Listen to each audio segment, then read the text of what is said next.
വീടിന്റെ മൂലയിൽ തുരുമ്പെടുത്ത് കിടക്കുന്ന പഴയ വണ്ടിയാണോ എങ്കിൽ പണി കിട്ടും. നിങ്ങളുടെ വീട്ടിൽ ആരും ഉപയോഗിക്കാതെ കിടക്കുന്ന ഒരു പഴയ വാഹനമുണ്ടോ എങ്കിൽ ഈ വീഡിയോ നിങ്ങൾ പൂർണ്ണമായും കണ്ടിരിക്കണം. കാരണം നിങ്ങൾ അറിയാതെ പോകുന്ന ഒരു വലിയ തുക പിഴയായി നിങ്ങളുടെ കയ്യിൽ നിന്ന് ഈടാക്കാൻ സർക്കാർ വരികയാണ്. ഇന്നത്തെ മലയാള മനോരമ പത്രവാർത്തയിൽ നിങ്ങൾ വായിച്ചു കാണും, എത്ര വാഹനങ്ങൾ ഉപയോഗശൂന്യമായി കിടക്കുന്നു എന്ന് അറിയുവാൻ വാഹനങ്ങളുടെ സെൻസസ് ഉടനെ നടത്തുന്നു എന്ന്. കേരളത്തിൽ ഇനി വാഹന സെൻസസ്, നിങ്ങളുടെ വാഹനവും കണക്കെടുപ്പിൽ വരും. എന്തിനാണ് ഈ സെൻസസ്? നമസ്കാര സുഹൃത്തുക്കളെ, കേരളത്തിലെ വാഹന ഉടമകൾ തീർച്ചയായും അറിഞ്ഞിരിക്കേണ്ട ഒരു സുപ്രധാന വാർത്തയാണ് ഇന്ന് നമ്മൾ പരിശോധിക്കുന്നത്. സംസ്ഥാനത്ത് വാഹന സെൻസസ് നടത്താൻ ഒരുങ്ങുകയാണ് സർക്കാർ. അതായത് കേരളത്തിലെ റോഡുകളിൽ യഥാർത്ഥത്തിൽ എത്ര വാഹനങ്ങളാണ് ഇപ്പോൾ സജീവമായി ഓടുന്നത് എന്നത് കൃത്യമായി കണ്ടെത്തുവാനുള്ള പ്രത്യേക കണക്കെടുപ്പ്. ഇത് കേൾക്കുമ്പോൾ പലർക്കും ഒരു സംശയമുണ്ടാകും, എൻ്റെ വാഹനവും ഈ സെൻസസിൽ വരുമോ? വാഹന സെൻസസ് എന്തിനാണ് നടത്തുന്നത്? ഇതിന്റെ പേരിൽ വാഹന ഉടമകൾക്ക് പുതിയ എന്തെങ്കിലും നടപടികൾ നേരിടേണ്ടി വരുമോ? എല്ലാം വിശദമായി ഈ വീഡിയോയിൽ നോക്കാം. എന്താണ് വാഹന സെൻസസ്? ആദ്യമായി മനസ്സിലാക്കേണ്ടത് ഇതാണ്. വാഹന സെൻസസ് എന്നത് കേരളത്തിൽ രജിസ്റ്റർ ചെയ്തിട്ടുള്ള വാഹനങ്ങളുടെ എണ്ണം മാത്രം നോക്കുന്നതല്ല.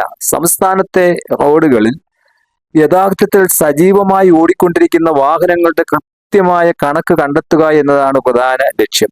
ഗതാഗത മന്ത്രി CP ജോൺ ആണ് വാഹന സെൻസസ് നടത്തുവാനുള്ള നടപടികളുമായി മുന്നോട്ട് പോകുമെന്ന് അറിയിച്ചിരിക്കുന്നത്. റോഡുകളിൽ സജീവമായി ഓടുന്ന വാഹനങ്ങളുടെ യഥാർത്ഥ കണക്ക് കണ്ടെത്തുന്നതിനാണ് സെൻസസ് നടത്തുന്നതെന്ന് സർക്കാർ വ്യക്തമാക്കിയിട്ടുണ്ട്. എന്തിനാണ് ഇങ്ങനെ ഈ കണക്കെടുപ്പ്? ഇതാണ് ഏറ്റവും പ്രധാനപ്പെട്ട ചോദ്യം. നമ്മുടെ സംസ്ഥാനത്ത് വാഹനങ്ങളുടെ എണ്ണം വളരെ വലുതാണ്. എന്നാൽ രജിസ്റ്റർ ചെയ്ത വാഹനങ്ങളുടെ എണ്ണം എന്നും ഇപ്പോൾ റോഡിൽ സജീവമായി ഉപയോഗിക്കുന്ന വാഹനങ്ങളുടെ എണ്ണം എന്നും ഒരുപോലെ ആകണമെന്നില്ല. പഴയ വാഹനങ്ങൾ ഉപയോഗത്തിൽ ഇല്ലാതായിട്ടുണ്ടാകാം. ചില വാഹനങ്ങൾ മറ്റിടങ്ങളിലേക്ക് മാറ്റിയിട്ടുണ്ടാകാം. ചില വാഹനങ്ങൾ ദീർഘകാലമായി റോഡിൽ ഇറങ്ങാത്തവയായിരിക്കാം. അതിനാൽ സർക്കാർ സംവിധാനത്തിലെ വാഹന ഡേറ്റ കൂടുതൽ കൃത്യമായി ക്രമീകരിക്കേണ്ട സാഹചര്യമുണ്ട്. ഇതിനുവേണ്ടിയാണ് വാഹന സെൻസസ് പ്രധാനമാകുന്നത്. വാഹന ഡേറ്റ കൃത്യമാക്കിയാൽ എന്താണ് പ്രയോജനം എന്ന് നോക്കാം. ഇവിടെ മറ്റൊരു പ്രധാനപ്പെട്ട കാര്യമുണ്ട്. വാഹന ഡേറ്റ കൂടുതൽ കൃത്യമാക്കുന്നതിലൂടെ സെർവർ ഡൗൺ ടൈം കുറയ്ക്കുവാനും വിവിധ സേവനങ്ങൾ കൂടുതൽ വേഗത്തിൽ നൽകുവാനും സാധിക്കുമെന്നാണ് സർക്കാർ പറയുന്നത്. അതിനാൽ ഇത് വെറും വാഹനങ്ങളുടെ എണ്ണം എണ്ണുന്ന ഒരു പരിപാടിയായി മാത്രം കാണേണ്ടതില്ല. മോട്ടോർ വാഹന വകുപ്പിന്റെ ഡിജിറ്റൽ സംവിധാനങ്ങളെ കൂടുതൽ കാര്യക്ഷമമാക്കുന്നതിനുള്ള ഒരു നടപടിയായും ഇതിനെ കാണാം. വാഹന ഉടമകൾക്ക് ആശങ്കപ്പെടേണ്ടതുണ്ടോ? ഇവിടെയാണ് പലരും ശ്രദ്ധിക്കേണ്ടത്. വാഹന സെൻസസ് പ്രഖ്യാപിച്ചു എന്നതുകൊണ്ട് മാത്രം വാഹന ഉടമകൾക്ക് പുതിയൊരു നികുതിയോ പിഴയോ ഏർപ്പെടുത്തുന്നു എന്ന് അർത്ഥമില്ല.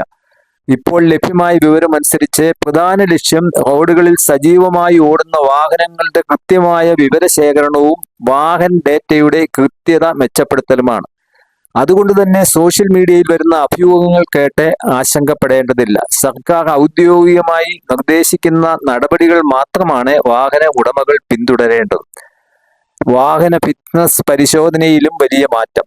വാഹന സെൻസസിനോടൊപ്പം മോട്ടോർ വാഹന വകുപ്പിൽ മറ്റൊരു വലിയ മാറ്റവും വരികയാണ്. സംസ്ഥാനത്ത് 28 ഓട്ടോമേറ്റഡ് വെഹിക്കിൾ ടെസ്റ്റിംഗ് സ്റ്റേഷനുകൾ, അതായത് ATS കേന്ദ്രങ്ങൾ സ്ഥാപിക്കുമെന്ന് ഗതാഗത മന്ത്രി അറിയിച്ചിട്ടുണ്ട്.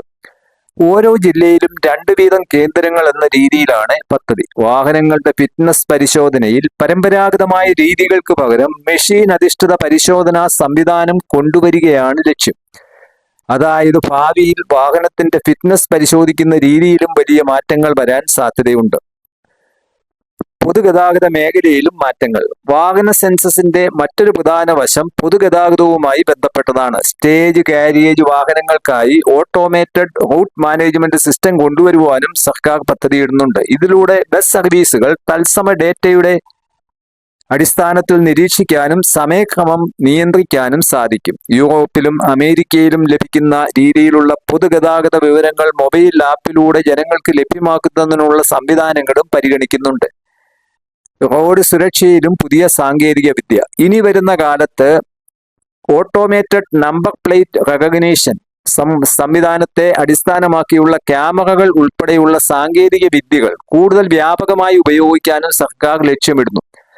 ഇതിലൂടെ വാഹനങ്ങളുടെ നമ്പർ പ്ലേറ്റ് തിരിച്ചറിയൽ ഉൾപ്പെടെയുള്ള റോഡ് സുരക്ഷാ എൻഫോഴ്സ്മെന്റ് കൂടുതൽ ശക്തമാക്കുവാനും കഴിയും. അതിനാൽ വാഹന ഉടമകൾ ഇനി മുതൽ വാഹനവുമായി ബന്ധപ്പെട്ട രേഖകളും നികുതികളും ഫിറ്റ്നസ് ഇൻഷുറൻസും ഉൾപ്പെടെയുള്ള കാര്യങ്ങൾ കൃത്യമായി സൂക്ഷിക്കുന്നതാണ് ഏറ്റവും നല്ലത്.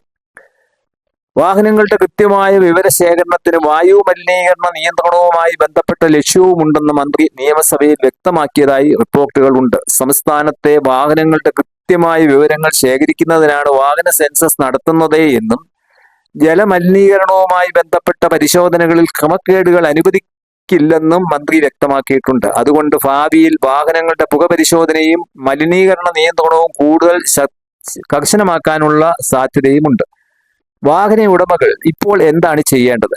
ഇപ്പോൾ ഏറ്റവും പ്രധാനപ്പെട്ട ചോദ്യം ഇതാണ്: നമ്മൾ എന്തെങ്കിലും ചെയ്യേണ്ടതുണ്ടോ? ഇപ്പോൾ ലഭ്യമായ വിവരം അനുസരിച്ച് വാഹന സെൻസസിനായി ഓരോ വാഹന ഉടമയും ഉടൻ പ്രത്യേക അപേക്ഷ നൽകണം എന്ന തരത്തിലുള്ള പൊതുവായ നിർദ്ദേശം പുറത്തു വന്നിട്ടില്ല. എന്നാൽ നിങ്ങളുടെ വാഹനത്തിന്റെ രജിസ്ട്രേഷൻ വിവരങ്ങൾ, നികുതി, ഇൻഷുറൻസ്, ഫിറ്റ്നസ്, പെർമിറ്റ് ബാധകമാണെങ്കിൽ അതിന്റെ വിവരങ്ങൾ, മറ്റു രേഖകൾ എല്ലാം കൃത്യമായി സൂക്ഷിക്കുന്നത് വളരെ പ്രധാനമാണ്. പ്രത്യേകിച്ച് വാഹനം ഉപയോഗത്തിലില്ലെങ്കിലും രജിസ്ട്രേഷനിൽ തുടരുന്ന സാഹചര്യം ഉണ്ടെങ്കിൽ ഭാവിയിൽ സർക്കാർ എടുക്കുന്ന നടപടികൾ ശ്രദ്ധിക്കുകയും ചെയ്യണം.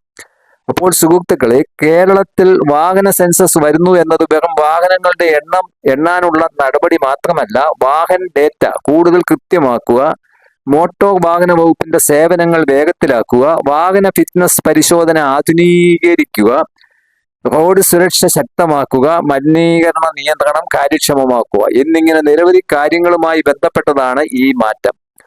28 ഓട്ടോമേറ്റഡ് വെഹിക്കിൾ ടെസ്റ്റിംഗ് സ്റ്റേഷനുകൾ, വാഹന സെൻസസ്, ANPR ക്യാമറകൾ, ഓട്ടോമേറ്റഡ് റൂട്ട് മാനേജ്മെന്റ്. അങ്ങനെ നോക്കുമ്പോൾ കേരളത്തിലെ ഗതാഗത മേഖലയിൽ വലിയൊരു ഡിജിറ്റൽ മാറ്റത്തിന് നമ്മൾ കടക്കുന്നു. ഈ വാർത്ത നിങ്ങളുടെ കുടുംബത്തിലും വാഹനമുള്ള സുഹൃത്തുക്കളിലും എത്തണം. കേരളത്തിൽ ഇന്ന് പല വീടുകളിലും മുറ്റത്തോ പുറമ്പോക്കിലോ കാലഹരണപ്പെട്ട ഫിറ്റ്നസ് കഴിഞ്ഞ നിരവധി വാഹനങ്ങൾ കിടപ്പുണ്ട്. നിയമം എന്താണെന്നറിയാതെ പലരും ചെയ്യുന്ന ഒരു വലിയ അബദ്ധമാണ് ഇന്ന് നമ്മൾ ചർച്ച ചെയ്യുന്നത്. നിങ്ങളെ ഇത് വലിയൊരു സാമ്പത്തിക നഷ്ടത്തിൽ നിന്നും രക്ഷിക്കും. കേരളത്തിലെ മോട്ടോർ വാഹന നിയമപ്രകാരം ഒരു വാഹനം ഉപയോഗശൂന്യമായാൽ അത് നിയമപരമായി പൊളിച്ചു മാറ്റുകയും ആ വിവരം RTO ഓഫീസിൽ ഔദ്യോഗികമായി അറിയിച്ച് രജിസ്ട്രേഷൻ റദ്ദാക്കുകയും വേണം. എന്നാൽ നമ്മുടെ നാട്ടിൽ പലരും ചെയ്യുന്നത് എന്താണ്?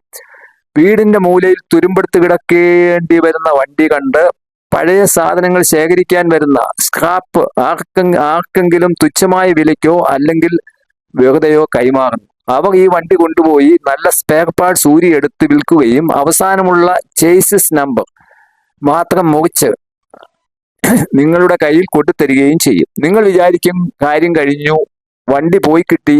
എന്നാൽ ഇവിടെയാണ് നിങ്ങൾ വീഴുന്ന വലിയ അബദ്ധം. ഇങ്ങനെ കച്ചവടക്കാർക്ക് വാഹനം കൊടുത്തതുകൊണ്ട് മാത്രം നിങ്ങളുടെ വാഹനത്തിന്റെ രജിസ്ട്രേഷൻ ഗവൺമെന്റ് രേഖകളിൽ ക്യാൻസൽ ആകുന്നില്ല. ആ വാഹനത്തിന്റെ RC ബുക്ക് ഇപ്പോഴും നിങ്ങളുടെ പേരിൽ തന്നെ ആയിരിക്കും. സർക്കാർ തലത്തിൽ ഉപയോഗശൂന്യമായ വാഹനങ്ങളുടെ കണക്കെടുപ്പ്, സെൻസസ്, പ്രത്യേക പരിശോധനയും നടക്കുമ്പോൾ നിങ്ങളുടെ പേരിൽ രജിസ്റ്റർ ചെയ്തിരിക്കുന്ന ആ വാഹനം റോഡിലോ അല്ലെങ്കിൽ സിസ്റ്റത്തിലോ നിലവിൽ ഉണ്ടെന്ന് കാണിക്കും. ഫിറ്റ്നസ് ഇല്ലാത്ത, റോഡിൽ ഇറക്കാൻ പാടില്ലാതെ വാഹനം കൈവശം വെച്ചതിനും കൃത്യമായ രേഖകൾ ഇല്ലാത്തതിനും ഫൈൻ ഉണ്ടാകാനും നിങ്ങളുടെ മേൽ വന്നു വീഴാനും സാധ്യതയുണ്ട്. അപ്പോൾ ഒരു ചോദ്യം ഇതാണ്: ഈ വാഹനങ്ങൾ എങ്ങനെ ഒഴിവാക്കാം എന്ന്. അംഗീകൃത സ്ക്രാപ്പിംഗ് സെന്ററുകൾ കേരളത്തിലും പുറത്തുമായി കേന്ദ്ര സംസ്ഥാന സർക്കാരുകളുടെ അംഗീകൃത ഔദ്യോഗിക സ്ക്രാപ്പിംഗ് യൂണിറ്റുകൾ പ്രവർത്തിക്കുന്നുണ്ട്. നിങ്ങളുടെ വാഹനം അത്തരം അംഗീകൃത സ്ഥാപനങ്ങളിൽ മാത്രം നൽകേണ്ടതാണ്. Certificate of deposit. നിങ്ങൾ വാഹനം സ്ക്രാപ്പ് ചെയ്യാൻ നൽകുമ്പോൾ അവർ നൽകുന്ന ഔദ്യോഗിക സർട്ടിഫിക്കറ്റ് നിർബന്ധമായും കൈപ്പറ്റണം. RTOയിൽ അതിനുശേഷം വിവരം അറിയിക്കുക. ഈ സർട്ടിഫിക്കറ്റുമായി RTO ഓഫീസിനെ സമീപിച്ച് വാഹനത്തിന്റെ രജിസ്ട്രേഷൻ പെർമനന്റായി ക്യാൻസൽ ചെയ്യാൻ പറയണം. എങ്കിൽ മാത്രമേ നിങ്ങളുടെ പേരിൽ നിന്നും ആ വാഹനം പൂർണ്ണമായി ഒഴിവാകൂ. ആനുകൂല്യങ്ങൾ. ഇങ്ങനെ അംഗീകൃത രീതിയിൽ വാഹനം പൊളിക്കുകയാണെങ്കിൽ ഭാവിയിൽ പുതിയ വാഹനം വാങ്ങുമ്പോൾ റോഡ് ടാക്സിലും മറ്റും സർക്കാർ ഇളവുകളും ലഭിക്കാൻ സാധ്യതയുണ്ട്. അപ്പോൾ സുഹൃത്തുക്കളെ, അറിവില്ലായ്മ കൊണ്ടോ അശ്രദ്ധ കൊണ്ടോ നിങ്ങൾ ഇത്തരം അബദ്ധങ്ങൾ ചെയ്യാതിരിക്കുക. നിങ്ങളുടെ വീട്ടിലോ ബന്ധുക്കളുടെ അടുത്തോ ഉപയോഗിക്കാതെ കിടക്കുന്ന വാഹനങ്ങൾ ഉണ്ടെങ്കിൽ ഉടൻ തന്നെ ഈ നിയമപരമായ രീതിയിലേക്ക് മാറ്റുക. ഈ അറിവ് നിങ്ങളുടെ കൂട്ടുകാർക്കും കുടുംബാംഗങ്ങൾക്കും തീർച്ചയായും ഷെയർ ചെയ്തു കൊടുക്കുക. കാരണം പലരും ഇനിയും ഈ പഴയ സ്ക്രാപ്പ് ഡീലർമാരെയാണ് ആശ്രയിക്കുന്നത്. ഈ വീഡിയോയെ കുറിച്ചുള്ള നിങ്ങളുടെ അഭിപ്രായങ്ങൾ താഴെ കമന്റ് ചെയ്യുക. ഇതുപോലെയുള്ള പ്രധാനപ്പെട്ട അപ്ഡേറ്റ്സുകൾക്കായി ഈ ചാനൽ സബ്സ്ക്രൈബ് ചെയ്യാനും മറക്കല്ലേ. അടുത്ത വീഡിയോയിൽ കാണാം. നന്ദി, നമസ്കാരം.